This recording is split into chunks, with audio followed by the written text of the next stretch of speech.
네, 건강만남 9회 시작하겠습니다. 오늘 또 최현 원장님 모셨습니다. 네, 안녕하십니까. 성동 아이누리 한의원 최현입니다. 오늘은 지난 8회에 이어서 어른들의 속병, 위장병 네. 이게 심각한데 이 얘기를 한번 좀 해보죠. 심각합니다. 네. 뭐 저번에도 한번 얘기했던 것 같은데 다시 한번 기억을 떠올려서 어른들의 위장병 증상, 종류 이런 것들이 어떤 게 있을까요? 뭐 제일 흔한 것들이 몇 가지, 세 가지 정도로 정리할 수 있죠. 첫 번째가 네. 속쓰림, 속쓰림. 두 번째가 신물 넘어오는 거, 네. 세 번째가 체하는 거, 체하는 거. 잘 밑으로 못 내리는 거, 네네네. 세 가지 정도로 정리하죠 보통은. 그 TV 광고에 약 광고할 때 속쓰림, 위궤양, 뭐 위상과다 뭐 이런 것 같은 건가? 그건 다 현대인들의 위장 관련된 증상들만 다 그걸 갖고 있으니까. 네. 그럼 이게 원인들이 이것도 이건 완전히 식사의 질의 문제입니다. 질 어른들은 양의 문제인 경우가 그렇게 많지 않아요. 이미 커져 있기 때문에 네, 이미 커져 있고 그 다음에 운동성도 확보되어 있기 때문에 네. 양이 문제가 되는 사람은 겉으로 보기에도 양이 문제가 되는 사람이에요.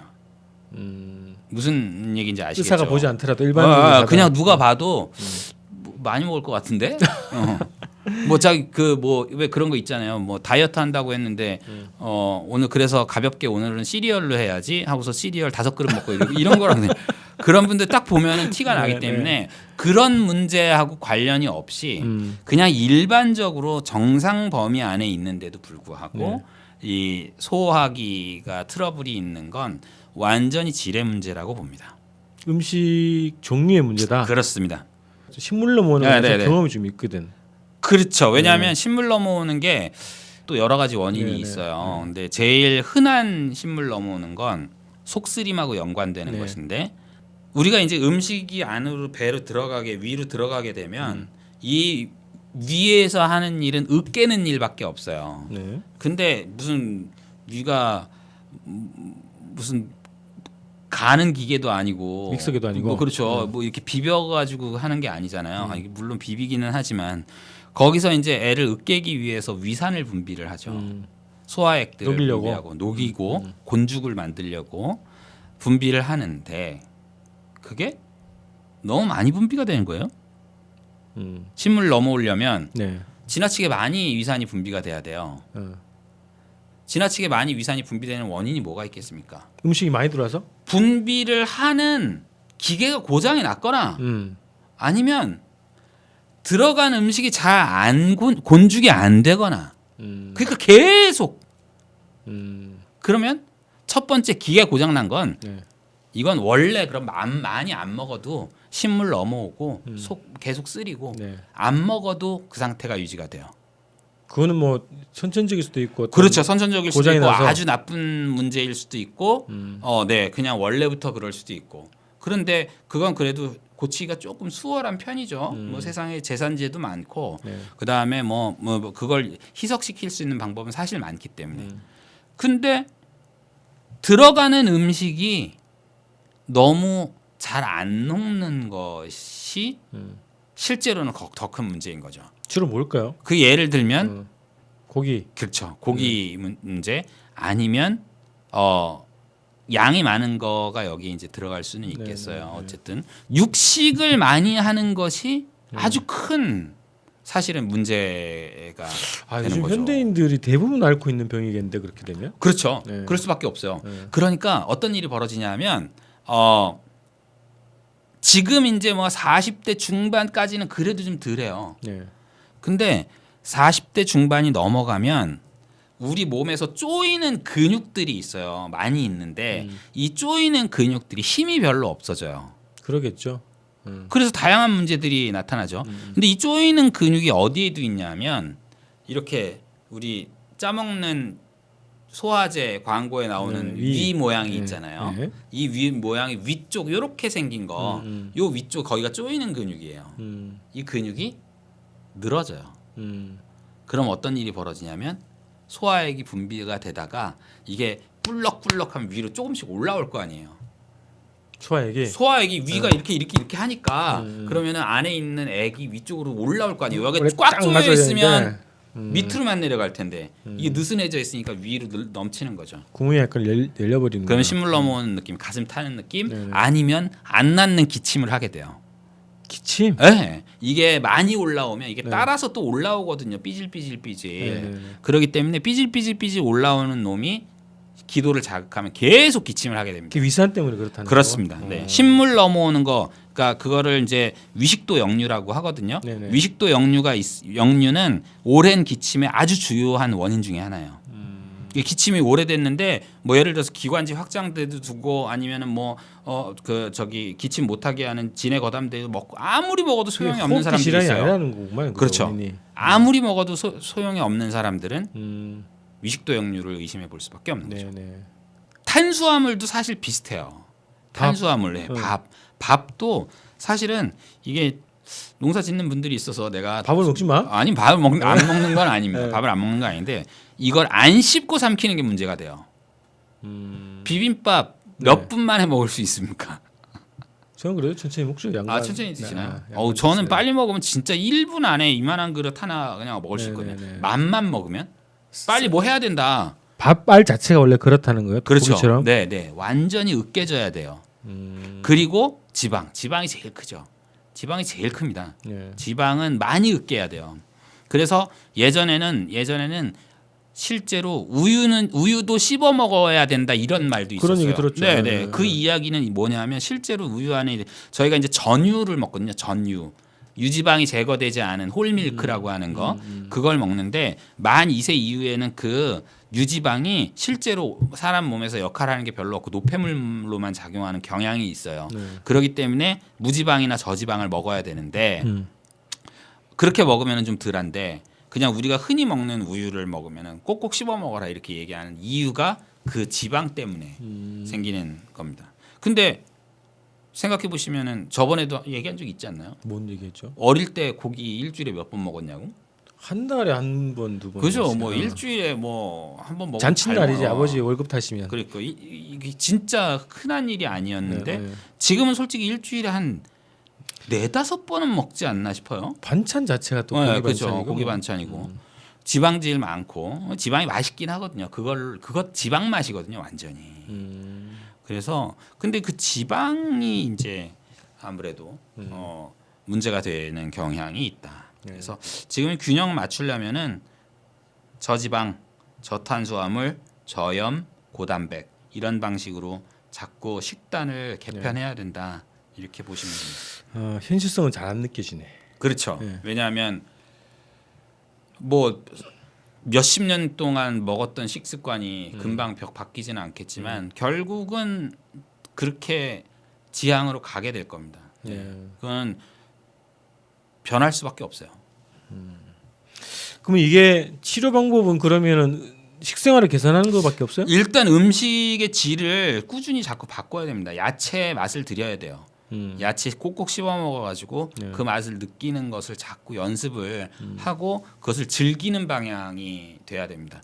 우리가 보통 보면은 고기 먹을 때 네.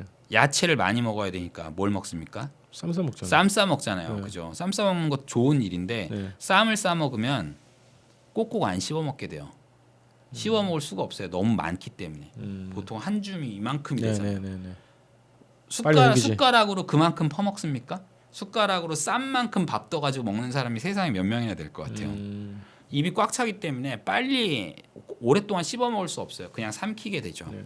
그러면 이제 그 텔레비에서 하는 맛있는 녀석들 찍게 되는 거예요. 먹방. 네, 먹방 완전 먹방이 되는 거죠. 그렇게 먹는 야채는 의미가 별로 없어요. 꼭꼭 씹어 먹는 야채가 실제로는 몸에 굉장히 도움이 많이 되기 때문에 네. 야채를 꼭꼭 씹어 먹어라. 이것도 되게 중요하고 치료는 아까 말씀드렸던 것처럼 이 그냥 식단 개선이라고 하면 아무것도 아닌 착하게 살아라 이렇게 얘기하는 것처럼 느껴지기는 네가 하지만 알아서 해. 뭐 이런 걸로. 예. 근데 실제로 그렇습니다. 실제로 이거는 뭐 누가 막아줄 수 있는 게 아니죠. 자기가 자꾸 아이스크림 사 먹으면은 그걸 어떻게 치료합니까? 정신병원에 넣을 수도 없고 고기만 먹겠다는데 자기는 뭐 어쨌든 저지방, 저탄수화물, 고단백, 저염 이건 굉장히 중요하다. 한 가지 이 식단 관리와 관련해서 네. 상당히 신경 쓰이는 문제가 한 가지가 있는데 어쨌든 최근 10년 동안에 우리나라의 국한에서 네. 대장암이 늘어났죠. 엄청 치고 올라왔죠. 네. 엄청 치고 올라왔어요. 예전에는 암이라고 그러면 보통 암을 이제 아무래도 이제 그 생존율이 높지 않으니까 네. 심각한 질병이라고 보고 등수를 항상 매기는데 항상 위에 있는 건 위암, 간암 이런 거였죠. 네네. 왜냐하면 간암은 우리나라 사람들처럼 또 죽자사자 일하는 사람들이 없고 회사원들은 진짜 스트레스 받고. 네, 모든 충성을 다 해야지 정상이라고 느껴질 정도로 열심히 하니까 위암 간암 그 스트레스 받으면은 위산 분비나 이런 것도 조정 잘 안 되니까 식습관이 빨라지니까 빨리 먹어야 되니까 급하게 먹으니까 저녁 때 회식이 있으니까 위암 간암은 당연하다고 생각이 돼요. 네. 그런데 대장암이 왜 올랐을까? 왜 올라갔을까? 예전하고 달라진 게 한 가지가 있습니다. 식습관이. 우리가 네. 예전하고 달라진 게 뭐냐면 고기를 구워 먹기 시작했다는 거예요. 직화에. 예전에는 그 후라이팬 같은 예전에는 게 항상 후라이팬에 구워 먹거나 아니면 옛날에는 다 두루치기 같은 거. 익혀 먹었죠. 익혀 먹은 거예요. 센 그렇죠, 불에다가 그렇죠. 구워 먹지 않았죠. 근데 이게 무슨 문제를 일으키냐면 저도 직화에 구워 먹는 걸 상당히 좋아합니다만 캠핑도 좋아하고. 그거 무조건 먹어야지. 근데 어쨌든 그렇게 직화에 구워 먹으면 네. 왜 옛날에 탄 거 많이 먹으면 암 걸린다는 그렇죠. 얘기 그 얘기 들어본 많이 적 들었지. 있죠. 네. 탄 거 많이 먹으면 암에 걸리는 게 아니에요. 직화에 고기가 닿으면 기름이 밑으로 떨어지는데 기름이 수치에 딱 떨어져. 수채 떨어진 것이 증발하잖아요. 네.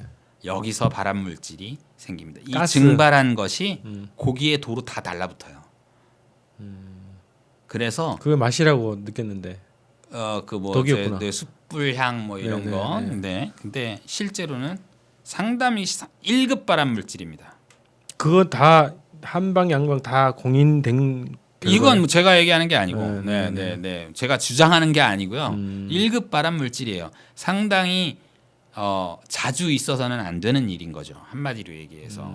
그래서 고기를 드시더라도 삶아 먹거나 팬에 구워 먹거나 해야지 네네. 불에 직접 떨어진 기름이 다시 증발해가지고 고기에 묻는 건 아주 가끔 캠핑 갔을 때